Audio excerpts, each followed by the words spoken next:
अस्सलाम गाइस, कैसे हैं आप? उम्मीद करते हैं आप सब खैरियत से होंगे, खुश होंगे और हमारी दुआ है कि आप हमेशा खुश रहें, हंसते और मुस्कुराते रहें। मेरा नाम है रहमान अनवर और मैं हूँ और मोहम्मद मैं सैफ। हूं जफर इकबाल। और आज हम जिस वीडियो पे एक्ट करने जा रहे हैं, इस वीडियो का टाइटल है how Pakistan reacted when PM Modi reach Lahore. तो देखते हैं वीडियो। अगर वीडियो पसंद है वीडियो को लाइक, चैनल को सब्सक्राइब ज़रूर कीजिएगा। तो देखते हैं। 25 दिसंबर साल 2015 यानी साल का सबसे बड़ा दिन। उस दिन मौसम का मिजाज कुछ ज्यादा ही ठंडा था, लेकिन ज्यादा देर तक नहीं। दरअसल जहां एक तरफ पूरी दुनिया क्रिसमस के सेलिब्रेशन में डूबी थी, वहीं दूसरी तरफ पीएम मोदी काबुल में अफगानिस्तान की नई संसद का उद्घाटन कर रहे थे। इस दौरान उन्होंने बिना नाम लिए पाकिस्तान को खूब खरी खोटी सुनाई। अब तक तो सब कुछ नॉर्मल था। स्केड्यूल के अकॉर्डिंग मोदी जी को उद्घाटन के बाद काबुल से सीधे दिल्ली लौटना था, लेकिन जब उनका प्लेन एयरपोर्ट पर उतरा तो वहां का नजारा शॉकिंग था। वो दिल्ली की जगह सीधा लाहौर एयरपोर्ट पर उतरे, और उससे भी बड़ी बात ये थी कि ना तो उनके पास वीजा था और ना ही सिक्योरिटी अरेंजमेंट्स। कुछ ही देर में यह खबर आग की तरह फैल गई और नॉर्मल अब नॉर्मल से बदल गया। इंडियन एजेंसीज की नींद उड़ गई, सारी सिक्योरिटी फोर्सेस को हाई अलर्ट पर कर दिया गया। लेकिन पीएम मोदी वहां पहुंचे कैसे? क्या ये पाकिस्तान की कोई चाल थी? क्या हुआ था तब? और पीएम मोदी वापस हिंदुस्तान कैसे लौटे? मैटर सीरियस है, जिसे समझने के लिए हमें 9 साल पीछे चलना होगा, जब मोदी जी को पीएम बने करीब 1.5 साल ही हुए। 2015 गुजरने वाला था, नया साल लगने में महज 6 दिन बाकी थे। एक तरफ जहां तालिबान अफगानिस्तान पर फिर से अपना कब्जा जमा रहा था, वहीं दूसरी तरफ अमेरिका धीरे धीरे इस युद्ध से अपने पैर पीछे कर रहा था। अमेरिकी सेना अफगानिस्तान से वापस लौट रही थी। ऐसे में अफगानिस्तान सरकार को मदद की दरकार थी। चीन और पाकिस्तान इस मौके का फायदा उठाने के लिए उसे सपोर्ट कर रहे थे, ताकि वो अफगानिस्तान में अपना दबदबा बना सके। वहीं अफगानिस्तान भारत के लिए कई मायनों में जरूरी है। एक तो भारत वहां पाकिस्तान के इशारों को नाकाम करना चाहता था, दूसरा ईरान, अजरबैजान, तुर्कमेनिस्तान और उज्बेकिस्तान जैसे देशों में जाने का रास्ता अफगानिस्तान से होकर ही गुजरता है। इसलिए भारत ने भी अफगानिस्तान के लिए मदद का खजाना खोल रखा था। तालिबान से लड़ने के लिए भारत ने उसे 3 फाइटर जेट्स भी दिए थे। इस बीच प्रधानमंत्री जी 25 दिसंबर की सुबह काबुल पहुंचे। वहां उन्होंने नई नवेली संसद भवन का उद्घाटन किया, जिसे अफगानिस्तान ने भारत की हेल्प से 900 करोड़ में खर्च किया था। इस दौरान पीएम मोदी ने अफगानिस्तान को खूब खरी खोटी सुनाई। स्केड्यूल के अकॉर्डिंग मोदी जी को उद्घाटन के बाद काबुल से सीधे दिल्ली आना था, लेकिन अचानक उन्होंने एक ट्वीट किया और 3 घंटे बाद शाम 4:52 पर सीधे लाहौर उतरे। वहां का नजारा शॉकिंग था। पूरे एयरपोर्ट को पाकिस्तान की सेना ने चारों तरफ से घेर रखा था। जैसे ही इंडियन एयरफोर्स का एक विमान एयरपोर्ट पर उतरा, मीडिया के कैमरे तेजी से उस तरफ पहुंच गए। इसके थोड़ी ही देर बाद भारत के सिक्योरिटी एडवाइजर अजीत डोभाल, तब के फॉरेन सेक्रेटरी एस जयशंकर और कुछ ऑफिसर्स विमान से उतरे। सबसे आखिर में 5:04 पर पीएम नरेंद्र मोदी हाथ हिलाकर अभिवादन करते हुए प्लेन से बाहर निकले। नीचे खड़े पाकिस्तानी पीएम नवाज शरीफ ने मोदी जी को गले लगाया और हंसते हुए कहा, आखिरकार आप आ ही गए। यहीं पर पीएम मोदी को गार्ड ऑफ ऑनर दिया गया। ऐसे ही कुछ फॉर्मेलिटीज के बाद दोनों लीडर्स पाकिस्तान सेना के एक हेलीकॉप्टर की तरफ बढ़ने लगे, जो कुछ ही कदमों की दूरी पर खड़ा था। मोदी जी उसी हेलीकॉप्टर में बैठ गए। उनके साथ नवाज शरीफ, अजीत डोभाल और एस जयशंकर भी सवार हुए। इससे पहले भारत का कोई प्रधानमंत्री पाकिस्तानी सेना के हेलीकॉप्टर में नहीं बैठा था। 5:10 पर हेलीकॉप्टर ने जैसे ही उड़ान भरी, भारत की इंटेलिजेंस एजेंसीज और सिक्योरिटी फोर्सेस में हलचल मच गई कि कहीं पाकिस्तान कोई साजिश ना कर दे, क्योंकि यह प्रोटोकॉल के खिलाफ था। यूजुअली इंडियन प्राइम मिनिस्टर दूसरे देशों के हेलीकॉप्टर में नहीं बैठते, वहां उन्हें काबुल से सीधे दिल्ली आना था। लेकिन फिर अचानक उन्होंने एक ट्वीट किया कि मैं लाहौर में पाकिस्तान के पीएम नवाज शरीफ से मिलने वाला हूं। ये खबर आग की तरह फैली। लोगों को इस पर यकीन ही नहीं हो रहा था, क्योंकि 11 साल बाद भारत का कोई प्रधानमंत्री पाकिस्तान जा रहा था, वो भी अचानक। वहीं उनके पास ना वीजा था और ना ही सिक्योरिटी अरेंजमेंट्स, इसलिए हर कोई इसे डाउट की नजर से ही देख रहा था। भारत में बीजेपी सरकार को बने लगभग 1.5 साल ही हुए थे और ये लगातार इंटरनेशनल पॉलिटिक्स में हाथ आजमाने लगी थी। अभी तक प्रधानमंत्री मोदी 36 देशों का दौरा तो कर चुके थे और वो अब 5वीं बार नवाज शरीफ से मिल रहे थे। उस दिन इस्लामाबाद में भारत के एम्बेसडर पीसीए राघवन छुट्टी पर थे। मोदी जी अचानक लाहौर पहुंचे थे, इसलिए राघवन वक्त पर प्रधानमंत्री के स्वागत के लिए इस्लामाबाद से लाहौर एयरपोर्ट नहीं आ सके। तो उन्हें सीधे नवाज शरीफ के घर के लिए निकलना पड़ा। पीएम मोदी को लाहौर एयरपोर्ट से करीब 42 किलोमीटर दूर रायविंड यानी नवाज शरीफ के घर जाना था। इससे 8 किलोमीटर के डिस्टेंस पर भारत के दुश्मन और मुंबई हमले के मास्टरमाइंड हाफिज सईद का हेडक्वार्टर भी है। खैर, पीएम मोदी नवाज शरीफ के घर रायविंड पैलेस पहुंचे, जो 312 एकड़ में फैला हुआ है। मोदी जी करीब 90 मिनट तक नवाज के घर रहे। इस दौरान 90 मिनट में पीएम मोदी को कश्मीरी चाय, दाल, साग और देसी घी में बना खाना परोसा गया। करीब 2.5 घंटे बाद पाकिस्तान की जमीन पर रहने के बाद मोदी जी ने भारत के लिए उड़ान भरी और रात 8:30 बजे दिल्ली पहुंचे। तब कहीं जाकर इंडियन सिक्योरिटी एजेंसीज ने राहत की सांस ली। हालांकि बाद में खुद पीएम मोदी ने भी ये फील किया था कि उन्हें पाकिस्तानी हेलीकॉप्टर में नहीं बैठना चाहिए था, ये रिस्की फैसला था। वहीं पीएम के लाहौर दौरे के बाद कई सवाल उठे, जिनमें से एक ये भी था कि मोदी अचानक पाकिस्तान पहुंचे कैसे?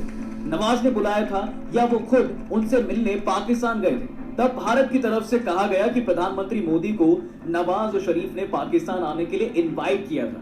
2019 में एक इंटरव्यू में इसका जिक्र करते हुए मोदी जी ने कहा था कि मैंने जन्मदिन की बधाई देने के लिए काबुल से नवाज शरीफ को फोन किया और उनसे पूछा, मियां साहब कहाँ हो? उन्होंने जवाब दिया, मैं लाहौर में हूँ।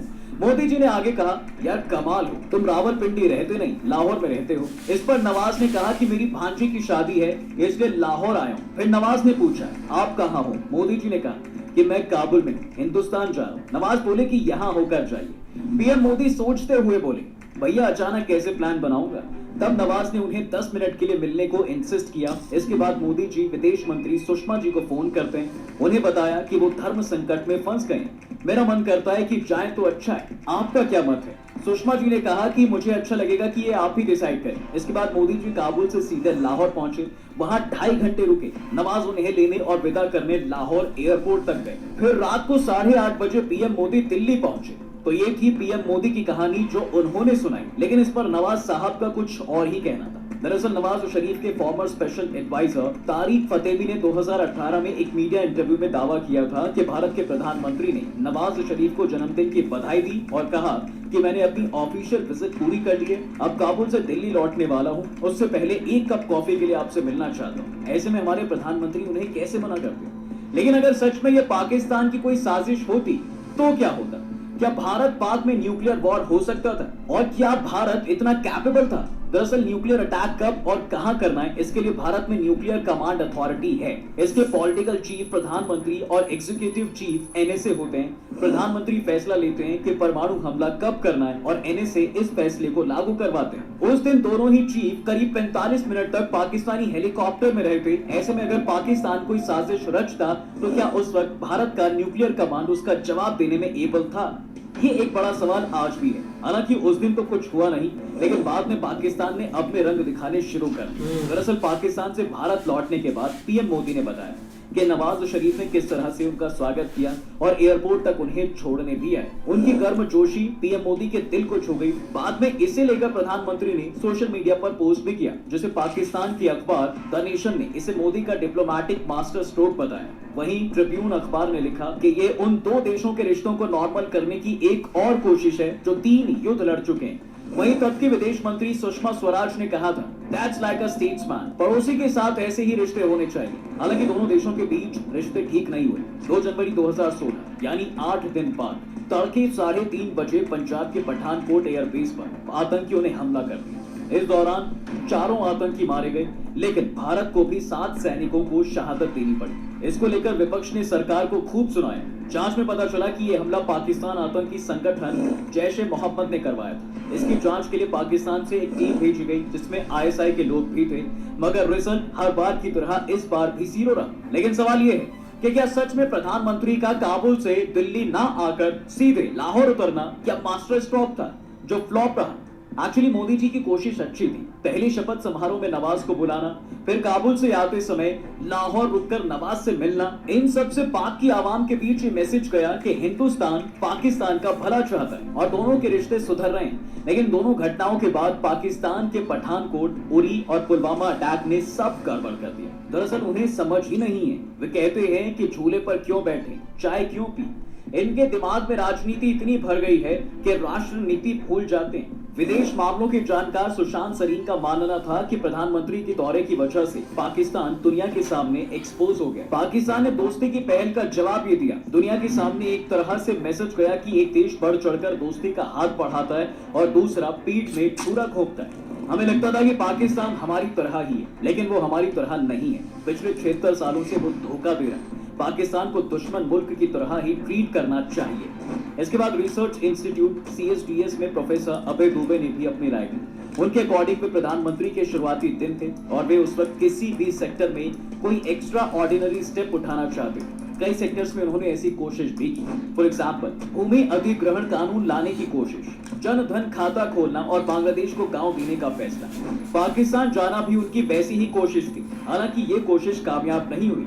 पठानकोट अटैक उस दौरे की नाकामी का सबसे बड़ा एग्जाम्पल था। हालांकि इसमें सिर्फ मोदी जी की गलती नहीं थी। रिश्ते सुधारने के लिए दोनों तरफ से पहल होनी चाहिए। पाकिस्तान ने पहल नहीं की।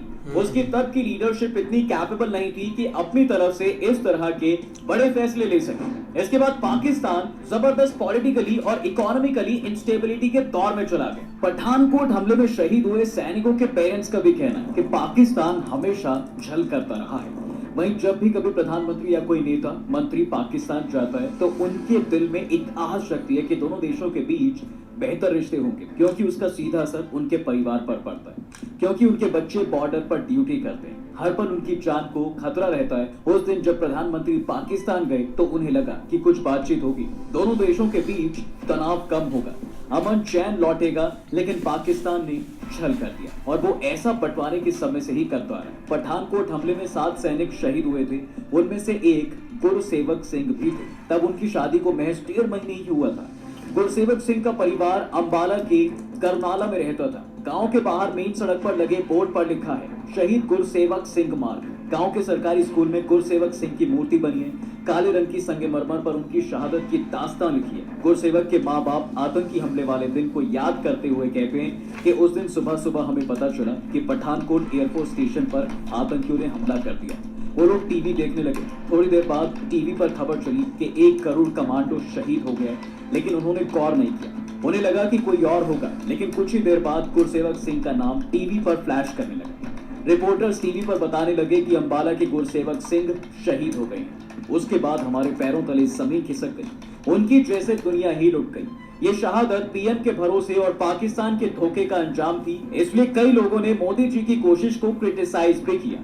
जैसे पूर्व DG ISI असद दुर्रानी अपनी किताब रॉ ISI और शांति की भ्रम में लिखते हैं कि मोदी बहुत चतुर है, शोमैन है। वो अपने देश में वाहवाही लूटना चाहते थे। उस दिन सुबह अफगानिस्तान में पाकिस्तान की सेना को फटकार लगाना और फिर शाम को क्रैश लैंडिंग करके लाहौर उतर जाना। क्या मतलब है इसका? उनके नाटक और तमाशे ने लोगों में भ्रम पैदा किया। दोस्तों, इसको लेकर आपका क्या कहना है? कमेंट जरूर करें। वीडियो को लाइक, शेयर और सब्सक्राइब करना चैनल को बिल्कुल ना भूलें। बिल्कुल यार, काफ़ी इंटरेस्टिंग वीडियो थी सर की, और इसमें कोई शक नहीं है कि एक काफ़ी ज़्यादा शॉकिंग था सबके लिए ही कि PM मोदी का अचानक से एक पाकिस्तान आना। अब देखें कि पहले एक डिसाइड होता है कि किसी भी कंट्री की तरफ से 1-2 महीने 3 महीने पहले बता दिया जाता है कि एक फॉरेन विज़िट है PM का, तो वो जाएंगे। तो उससे पहले एक एजेंसीज, एक सिक्योरिटी, एक हर चीज़ अपनी ना बहुत ज़्यादा टाइट कर दी जाती है। कहाँ उन्होंने रुकना है, कोई एक पूरा मतलब जितना भी एक प्रोटोकॉल है ना वो रेडी कर दिया जाता है। और इस बार वाकई एक काफ़ी ज़्यादा ना एक शॉकिंग था जब PM मोदी एक इधर एंट्री मारी है ना लाहौर में। वो काफ़ी ज़्यादा सबके लिए शॉकिंग था, क्योंकि किसी को पता ही नहीं था कि PM मोदी आ रहे हैं। लेकिन तब एक स्पेशल दिन था नवाज शरीफ के यहाँ, तो तब उन्होंने बुलाया था। वाकई सही बात है यार। एक अफगानिस्तान में पहले जाना और उधर एक लग ऐसे ही रहा था कि जैसे एक पाकिस्तान के बारे में बोल रहे हैं ना, तो दूर दूर तक कोई मतलब कि एक ठीक है, जब वो प्राइम मिनिस्टर बने थे, एक दोनों कंट्री चाहती थी, तब एक नवाज शरीफ प्राइम मिनिस्टर थे, तो वो एक नवाज शरीफ का भाई एक शुरू से ही है कि हम थोड़ा सा ना एक रिलेशन ठीक करें। अभी भी उनकी कोशिश यही है एक उनकी हुकूमत की, लेकिन एक पीछे से ऐसे कुछ हाथ हैं जो ना कि एक हुकूमत हुकूमत को एक खुलकर बोलने देते हैं और ना ही अपने फैसले करने देते। अब देखो ना, जब भी एक पीएम मोदी जी इधर आए थे तो एक काफ़ी ना एक थोड़ा सा माहौल ठीक हो गया था, लेकिन बाद में फिर भाई वो एक हमला हुआ और उसके बाद सारा एक उनको भी एक बातें काफ़ी फिर सुननी पड़ी कि आप उधर क्यों गए, या ऐसे लोग फिर बीच में होते ही हैं ना, एक मौका मिल जाता है। तो ये बहुत एक खतरनाक काम हुआ था, लेकिन फिर भी उसको एक उन्होंने कवर करके एक फिर भी इनको इधर एक जवाब दिया था एक पाकिस्तान को, लेकिन एक लगता नहीं था कि ये कुछ ऐसा करे। फिर भी यार उनका देखो एक बड़ा एक वेलकम किया और एक अचानक वो है। नहीं, बिल्कुल ऐसे ही है। लेकिन ये कि उस वक्त के जो भी स्टेप आप देख लेना कि एक थोड़ी देर में जो एक लिए गए थे पीएम मोदी जी की तरफ से, जो कि एक कभी भूलने वाले नहीं है। एकदम जो है ना वो पाकिस्तान में लैंड करना, उसके बाद एक जो है ना वो आर्मी के हेलीकॉप्टर में उनका सफ़र करना, ये एक बहुत मायने रखता था। लेकिन उन्होंने ये देखो ना, एक शुरू से लेकर अभी तक आप देखें तो जो है ना वो इंडिया की तरफ से कुछ ऐसे स्टेप लिए गए जिस वजह से एक कोशिश हुई है कि चलो एक रिश्ते जो है ना एज एक हमसाया थोड़े बेहतर किए जाएं। लेकिन जैसे ही कोई ना कोई उधर से कोई स्टेप लिया और साथ ही जो है ना वो एक उसका जो ऑपोजिट रिजल्ट जो है ना वो 10 दिन बाद, महीने के अंदर अंदर जो है ना वो एक आप कह लें कि हमले की सूरत में इंडिया को जो है ना वो भुगतना पड़ा। उसकी वजह ये है कि भाई एक यहाँ पे एक सियासतदान जो होता है ना उसको एक हीरो नहीं बनाया जा सकता, जो मर्जी हो जाए, क्योंकि अगर वो हीरो बन गया तो मामला जो है ना वो एक खराबी की तरफ चला जाता है। लेकिन यही उस वक्त भी शुरू से लेकर अभी तक यही कोशिश होती रही है कि एक यही शो करवाया जाए कि जो हम चाहते हैं वही होगा, और एक रियलिटी भी है। सियासतदान अगर अपने ताई कोई कोशिश करता है छोटी मोटी, हालांकि वो एक ये कोई नॉर्मल काम नहीं था। उन्होंने कॉल की, हाँ जी कैसे हैं, ठीक है, किधर हैं, मैं मतलब आपको ज़रूर इधर आना चाहिए, तो वो मतलब आ भी गए। लेकिन ठीक उसके कुछ दिन बाद जो है ना वो एक हर चीज़ जो है ना वो फिर नफरत में भी बदल गई है। तो ये चीज़ें जो है ना वो एक उनके हाथ में है। लेकिन अब तकरीबन जो है ना वो एक इंडिया भी इस चीज़ को समझ गया कि एक सियासतदानों के बस की बात नहीं है, लिहाजा इसलिए जो हमारे एक रिलेशन है ना वो बिल्कुल एक ठप हो चुके हैं। कोई इस तरह एक डिप्लोमेटिक कोई टॉक या कोई इस तरह का अब तो बात करना भी जो है ना वो गुवारा नहीं समझते। लेकिन यार वाकई शॉकिंग था जब वो इधर आए थे भाई। बिल्कुल। तो उम्मीद करते हैं आपको वीडियो पसंद आएगी। अगर पसंद आया वीडियो को लाइक, चैनल को सब्सक्राइब जरूर कीजिएगा। मिलते हैं नई वीडियो के साथ, तब तक के लिए अल्लाह।